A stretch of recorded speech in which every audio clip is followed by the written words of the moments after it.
Welcome back, data leaders and Python learners, to Insight Builder channel. Pandas, the engine of Python data analysis, tackle real-world data analysis problem like a professional. That is going to be the objective of this video. Before that, we have to see what problems data analysts or people who want to analyze data face. First and foremost, there are three major challenges with data in this world today. There is huge variety of it, the velocity is very high, and the volume is also very high. But all this comes with a lot of messy data. It doesn't have any kind of proper data type associated with it. It is sometimes purely bytes that flows in the internet. You have to just catch those things and start doing analysis. That is something that I want all of you to be prepared for. Even if you're given a series of byte strings, or in fact bytes, you should be able to take those, convert that into text or whatever encoding that bytes are in, and then start analyzing that. That is pretty raw way of working on data analysis. But today what you are going to see is that there is, in Python, if you have to read a file, there is a separate simple open command in Python that you can use it and read the file. Read any of the text files, even if it is a byte string, you can read it. But if you read a text file, and if you are going to use that to do data analysis, it's going to be extremely tough. For an example, in data analysis, you will have to do some kind of filtering. You want to do some kind of aggregation. You want to group the classes or categories together and find some aggregate values. All these things will involve a lot of calculations, mathematical activities and statistics. But all those things on a text file, that looks very daunting, right? So what has happened is Pandas ecosystem had come up with a library called as Pandas. It is an open source library. You might be aware of this tool, but the tool, when you look at it from the perspective of the problems it solves, you can learn the activity way more faster than in any other way. Installing it is just a single line of code, single line of command, pip install pandas on your terminal. It could be command prompt, or on your terminal you can do that. Ensure that you have already installed Python. If you have not installed Python, or if you are not aware of how the terminal etc. works, I have a separate video. I will tag it in this along with this video also. You can take a look at it. The most important point that I wanted to share here is that Pandas can work only on the data sets or the files that can fit into your RAM. That is your random access memory in your laptop or on your desktop server. If the file becomes bigger than that, then you have something called as big data alternative, PySpark. I'll be covering that library also in the series of libraries that I will be discussing about Python. This is one of the most important libraries that the aspiring data analysts or even data engineers or anybody working in data have to know. Why I will tell that in the video that I am going to discuss on that. Here I will not be covering that. Let me go further.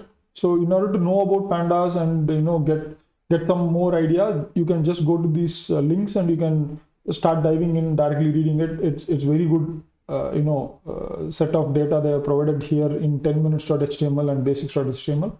This video I'll be covering the different way of looking at the solutions that Pandas provide. Okay. First of all, data ingestion. Your struggle with the data will start immediately when you want to ingest the data inside even Pandas. What happens is that there are varieties of files. So text files, CSV files, JSON files, zip files, Parquet files, and some of the files I have not even included here, like H5, HDF files, and Avro files. Those kinds of files you can actually pull it into Pandas. However, there could be some challenges. The files might be corrupted, or in case of CSV files, there could be one line in the entire CSV file which is not matching with all the other lines. So the entire file will not get imported. All these kinds of challenges will start occurring. But if you cross all these challenges and if the files gets read into Pandas, then it becomes a data frame. So data frame is going to be our hero, the hero who is going to fight the messy data and gets you the insight. Okay, in Pandas and in fact in Python, every computational concept is stored as objects. So basically objects is kind of a data type which is inside the execution environment in Python. If you are still not clear about how Python's data type and classes work, there is a separate video for that also. I've given a very different intuition about the classes and how classes create copies of itself when you use new data. So you can actually take a look at that video also. You can create rockets in that video, so take a look at that.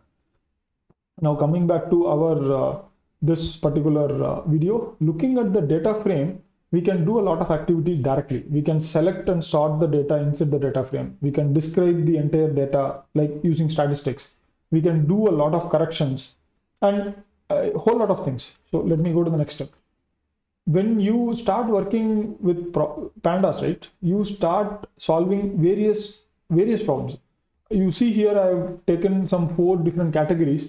All these categories are categories of the problems it solves.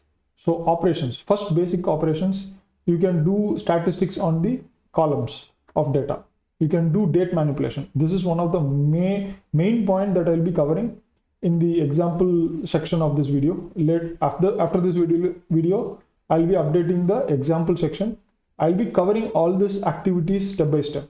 It's one of the most interesting aspect when you see the data gets changed right in front of your eyes, and then you can automate it. So let us go further. We can actually bring the data frames together. We can merge it and we can join data frames. We can do a lot of aggregation. We can do a lot of reshaping. Like you have a table which is having 7 rows and 15 columns. You can convert it into 15 rows and 7 columns. So you see it's kind of a transpose, but no, there is a lot of other activities that you can do. And such kind of reshaping is required for you to move the data for data visualization. That is the next step. So that is why you are doing all these things. So all these things is all these activities you are going to do so that you can create insights, create stories, create decisions from this data.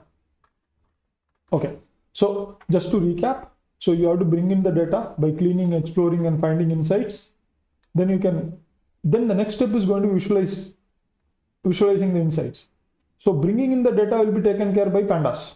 Okay, but finding the insights, doing visualization is going to be in your hand. And there is going to be one more library that I will be explaining. And then you automate the process.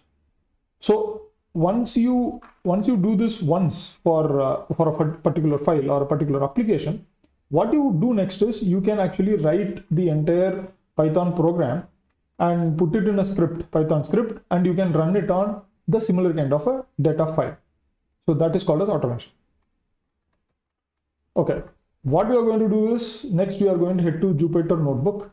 If you are unaware of how Jupyter Notebook works or what is exactly Jupyter Notebook, I'll be covering it in the next video. Stay tuned for that. And I will also be covering all these activities that I have shown here. I'll be covering all these activities by importing a data set. I will be sharing the dataset also, data file also, that I will be using in this particular example that will be coming forward. I will be sharing in the GitHub repo. The description of this video will contain the repo link. Take a look at that. After that particular video is completed, where we look at the Pandas implementation, we will then go into visualizing the data with us.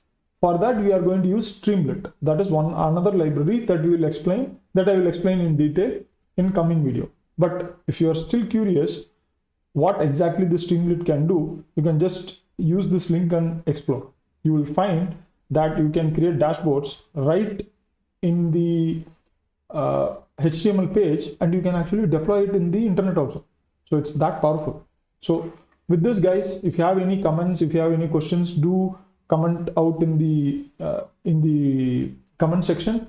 If you like my content, do leave a like and subscribe to my channel by clicking on the bell icon. Once any video I update, you will get the updates immediately, so that you can get the information as early as possible. So with this, stay tuned for the next video where we jump into the Jupyter Notebook and start having fun with pandas and the dataset. See you guys.